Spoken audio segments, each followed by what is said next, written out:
Christopher Paul Smith was born at Woodlands in Doncaster on the 15th of February 1942, the first son of Fred and Sylvia Smith.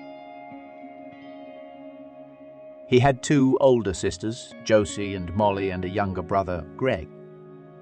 They were a very close family, and unfortunately, Chris was the last surviving member of the group. He did well at school and was accepted to study civil engineering at Leeds University in 1960. Engineering proved to be his vocation. Whilst there, he made some good friends and spent some summers hitchhiking around Europe, including France, Italy, and Switzerland.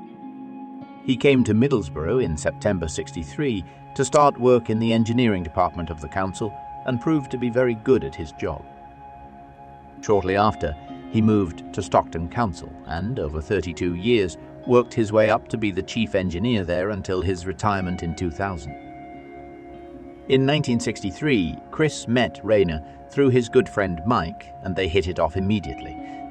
They had great fun going to jazz and folk clubs in the 60s and holidays to the Lake District and the Yorkshire Dales. After a few years together, Chris and Rayner got married at St. Philomena's Church on the 24th of February 1968. They had a quiet little reception at their first home in Tollesby, followed by a 2-day honeymoon in Harrogate. It was snowing when they left the church in their red VW Beetle. In July 1970, their eldest son Philip was born, followed by James in '74 and Matt in '78. During this time, they moved to Mosswood Crescent in Acklam and extended the home as their family grew.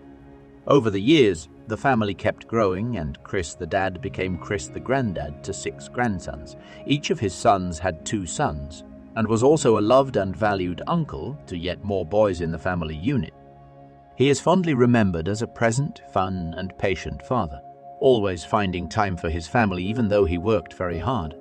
He had an encyclopedic knowledge and memory, and was known to complete a cryptic crossword over breakfast time. Happy in his own company, he loved nature and walking in the hills. It matched his calm and attentive temperament. So in his retirement, he could often be found playing bowls or hiking, reading crime novels or playing cards on a Friday night at the club. He was an intrinsically positive man, rarely in a bad mood, dignified and diligent, humble and warm, intelligent and stoic.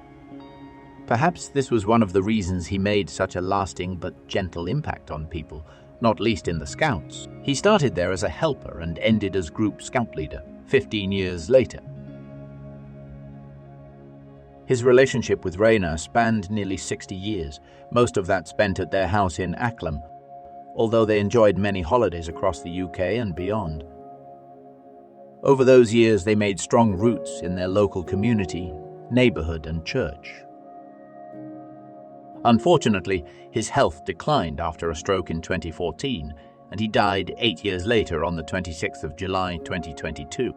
In the words of his son, his calm, kind, and humorous nature made everything easy around him, and he was an understated inspiration to all who knew him. He will not be forgotten.